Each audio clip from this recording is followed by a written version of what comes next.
હાલો guys, તો આપણે આ 7.5 HP મોટરવાળીએ ચેક કરવા આવ્યા છીએ. ખેડૂતભાઈની મુલાકાતમાં ફોન આવ્યો હતો એટલે ખેડૂતભાઈ પાસે જઈએ છીએ અત્યારે.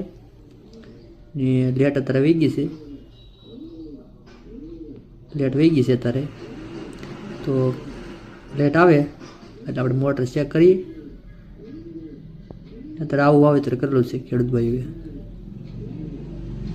તો તમે જોઈ રહ્યા છો. તો આપણે ટાટર આવી ગયું છે, શરૂ કરીએ મોટર. પાણી કાઢે કે નહીં કાઢતું એ આપણે જોઈએ.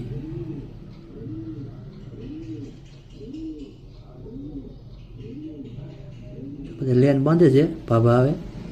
પાણી તો આવી ગયું છે, તો લેન તો તૂટી ગયેલી છે. પાણી બરાબર કાઢતું નથી ને લેન તૂટી ગઈ છે એવું છે.